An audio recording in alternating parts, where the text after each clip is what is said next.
नमस्कार, आपके साथ मैं हूं सुजाता कुकरेती। आप देख रहे हैं महाभारत और महाभारत में आज कह रहा है गजवाए हिंद की साजिश का योगी करेंगे हिसाब। और ये क्यों कह रहे हैं? दारुल उलूम देवबंद में बच्चों को ये पढ़ाया जा रहा है कि किस तरह से गजवाए हिंद किया जाए। जो भी गजवाए हिंद के लिए अपनी जान देगा वो सर्वोच्च बलिदानी कहा जाएगा। गजवाए हिंद क्या? गजवाए हिंद यानी भारत को इस्लामिक राष्ट्र बनाना। और दारुल उलूम में यह बताया जा रहा है कि जो ये करेगा वो सबसे बड़ा शहीद होगा। दारुल उलूम पूरे दक्षिण एशिया में मदरसों को संचालित करती है।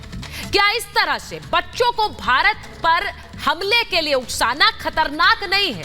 अब इस पर एक्शन की जरूरत है और एक्शन की बात भी हो रही है, क्योंकि अगर ये एक्शन नहीं हुआ तो देश के बच्चों को देश में जंग लड़ने के लिए ही उकसाया जाएगा। आपको सबसे पहले बताती हूं कि किस तरह से देवबंद में दारुल उलूम में ये नफरती पाठ पढ़ाने की तैयारी हो रही है और इस पर कैसे अब शिकंजा कसने की बात हो रही है।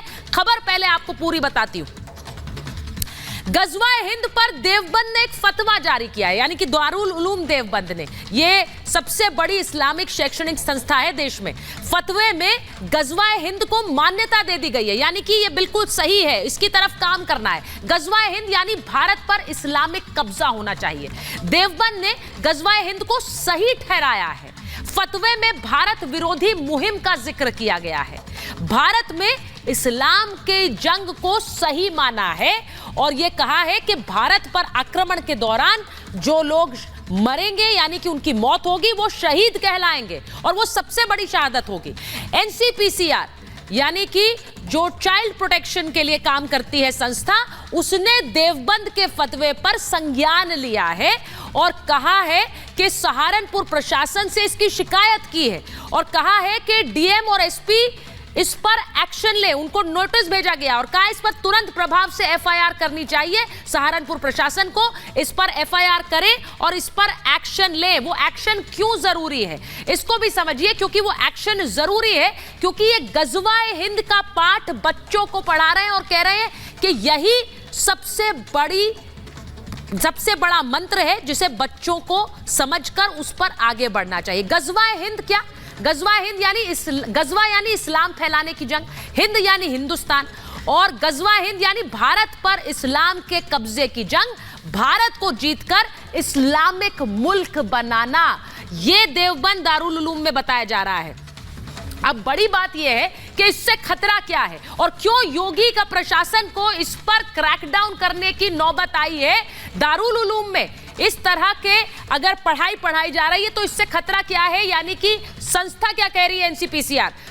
दारुल उलूम देश में सबसे बड़ी इस्लामिक शैक्षणिक संस्था है। आप सोचिए, इसके कई मदरसे चलते हैं। मदरसों में बच्चों को भारत विरोधी शिक्षा दी जा रही है। एनसीपीसीआर का कहना है इस्लामिक कट्टरपंथ को बढ़ावा मिल रहा है और फतवे से देश के खिलाफ नफरत फैलेगी, क्योंकि आप बच्चों को सिखा रहे हैं कि अपने ही देश के खिलाफ एक ऐसी जंग लड़िए जिससे ये इस्लामिक देश बन जाए।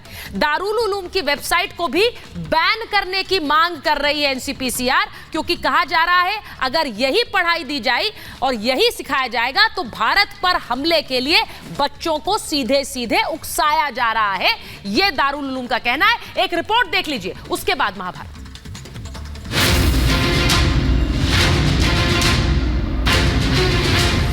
भारत में इस्लामी कब्जे का प्लान।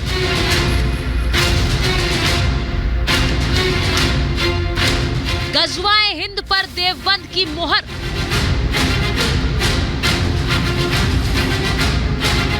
देश विरोधी प्लान, आगे ताबड़तोड़ एक्शन।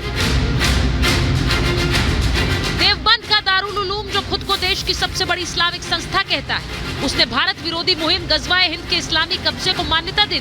दारुल उलूम ने फतवा जारी कर गजवाए हिंद को न सिर्फ सही ठहराया बल्कि भारत में इस्लामिक कब्जे के लिए लड़कर मरने वालों को शहीद बताया। दारुल उलूम के इस विवादित फतवे के बाद एनसीपीसीआर ने सहारनपुर के डीएम और एसपी को नोटिस भेजकर कार्रवाई की मांग की है। एनसीपीसीआर की शिकायत पर सहारनपुर के डीएम ने कार्रवाई शुरू कर दी। डीएम की तरफ से देवबंद को नोटिस जारी कर फतवे पर जवाब मांगा गया है। डीएम का कहना है कि एनसीपीसीआर की शिकायत पर नियमों के तहत एक्शन होगा। एनसीपीसीआर ने ये आदेश दिए हैं कि अगेंस्ट है बच्चों के राइट्स के अनुसार अधिकारों के हनन है और तमाम कानून की परिधियों के प्रतिकूल है। उसका राष्ट्रीय एनसीपीसी का एक आर्डर प्राप्त हुआ है जिसमें एफआईआर दर्ज करने के निर्देश दिए गए हैं। जो भी लोग इसकी परिधि में आएंगे, उत्तरदायी होंगे, उनके खिलाफ कार्रवाई की जाएगी। दारुल उलूम की तरफ से गज़वा हिंद को सही ठहराए जाने पर राजनीतिक दलों ने नाराजगी जाहिर की है। बीजेपी ने जहां दारुल उलूम के नफरती एजेंडे पर हमला बोला, वहीं जेडीयू ने देवबंद के फतवे को सिरे से खारिज कर दिया है।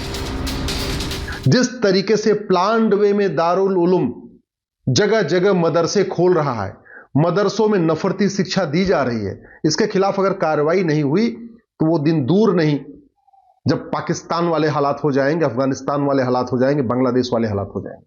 दारुल उलूम आज़ादी के आंदोलन में मुस्लिम लीग के भी और मोहम्मदी अली जिन्ना के पाकिस्तान कंसेप्ट के खिलाफ था। मुझे अफसोस है कि अपने संस्कारों को भूल करके वो रोज़मर्रा की जो विभाजनकारी राजनीति है उसका हिस्सा बन रहे हैं। मैं इसको सिरे से खारिज करता हूँ। गज़वा हिंद पर देवबंद की मोहर पर हिंदू संगठनों ने नाराजगी जाहिर की। साधु संतों ने गज़वा हिंद को राष्ट्रद्रोह बताया है। उन्होंने केंद्र सरकार सहित सुप्रीम कोर्ट से मामले पर स्वतः संज्ञान लेकर कार्रवाई की मांग की है।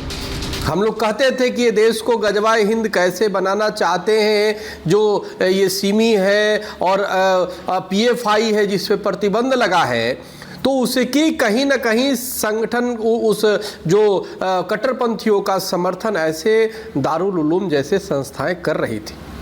अब ये सामने आ रहा है। देवबंद का जो अभी नया फरमान आया है, ये बात हम लगातार कितने वर्षों से कह रहे हैं। जिस प्रकार से गज़वाए हिंद का मोटिव लेकर भारत में चल रहा है, देवबंद ने आज उसको प्रत्यक्ष प्रमाण करके साथ दिखा दिया है। भारत में इस्लामिक शिक्षा के नाम पर चल रहा देवबंद बच्चों की जिस तरह से नफरती पाठ पढ़ा रहा है, उससे कई सवाल खड़े हो रहे हैं।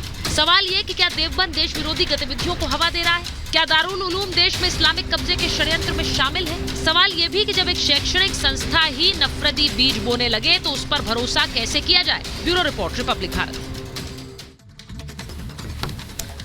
और मेरे साथ आज महाभारत में जो मेहमान है, परिचय आपसे करा देती हूँ। हमारे साथ एजुकेशनिस्ट, राजनीतिक विश्लेषक फिरोज बख्त अहमद साहब स्टूडियो में जुड़ गए हैं। हमारे साथ आचार्य शैलेश तिवारी, हिंदू धर्मगुरु हैं। सोशल एक्टिविस्ट अंबर जैदी जी हमारे साथ स्टूडियो में हैं। हमारे साथ यहाँ पर हाजिर खान साहब हैं, इस्लामिक स्कॉलर हैं। इस्लामिक स्कॉलर और वकील बिलाल खान साहब हमारे साथ हैं। प्रेम कुमार जी राजनीतिक विश्लेषक हैं और साथ ही वरिष्ठ पत्रकार हैं। बहुत बहुत स्वागत आप सभी का। हमारे साथ थोड़ी देर में अश्विनी उपाध्याय जी भी जुड़ेंगे, वरिष्ठ पत्रकार हैं। मैं शुरुआत सबसे पहले कर लेती हूँ आपसे खान साहब, जिस तरह की ये तस्वीर एक सामने आई, मैं तो पहले ये समझना चाह रही हूँ कि किसी भी मंच पर हाजिर खान साहब, ये कैसे बताया जा सकता है कि देश के खिलाफ एक जंग लड़के उसका इस्लामीकरण करो और ये सबसे बड़ी शहादत होगी? हाजिर खान साहब। देखिए मैडम, बात यह है कि जो गज़वाए हिंद के बारे में इस्लामिक थॉट के एतबार से कहा जाता है, वो अभी नहीं, सैकड़ों साल बाद होगा। ये सब खेल बनाया जा रहा है सियासी। हम ये कहते हैं कि अगर कोई चीज सैकड़ों साल बाद भी क्यों होगा? सैकड़ों साल बाद भी क्यों होगा? बिल्कुल गलत। अरे भाई आप अपनी बारी में बोलिएगा। सनातनी का है तो सनातनी जो है पूजा को मना कर रहे हैं, आप कर रहे हो, तो ये हमारा थोड़ी कसूर है। बात ये है कि यहाँ तो हमारे देश का एक भी मुसलमान ना तो गज़वाए हिंद की तलाश में है, ना गज़वाए हिंद करना चाहता है, क्योंकि वो राष्ट्र से मोहब्बत करता है, देश से प्रेम करता है। इसलिए इस देश के संविधान में आस्था रखता है, इस देश की हिंदू और मुसलमानों के भाईचारे में आस्था रखता है, और ये हजारों साल की गंगा जमनी तहजीब है जिससे। हाजिर खान साहब, ये तो बात आप कह रहे हैं, लेकिन दारुल उलूम ने अपनी वेबसाइट पर फतवा चिपका दिया। उन्होंने कहा कि क्या है ये जंग जो है, जो इस्लामीकरण की जंग है, यही सत्य है और यही सच है। अब बच्चे जो वहां पढ़ रहे हैं वो तो यही सोचेंगे ना कि इस्लामीकरण ही सच्चाई है, वही उसी पर हमें काम करना है, हम वैसे ही काम करेंगे, देश को इस्लामिक राष्ट्र बनाएंगे। अश्विनी उपाध्याय जैसे जो लोग जो देश में गज़वाए हिंद तलाश कर रहे हैं, ये दो लोग देश में गज़वाए हिंद लाएंगे। वो नहीं कर रहे तलाश। हिंदुस्तान का मुसलमान एक भी गज़वाए हिंद की बात करता है। बोलिए ना सर, आप तो अपनी बात कर रहे हैं, मैं उसकी बहुत प्रशंसा करती हूँ आप जो बात कर रहे हैं, लेकिन दारुल उलूम वो बात नहीं कर रहा है। मैडम, दारुल उलूम देवबंद ने एक बात कही है, प्रॉफिट मोहम्मद सल्लल्लाहु अलैहि वसल्लम का तस्करा करते हुए कही है। प्रॉफिट मोहम्मद सल्लल्लाहु अलैहि वसल्लम ने कहा है कि गज़वाए हिंद होगा, तो अगर उसमें हमारा क्या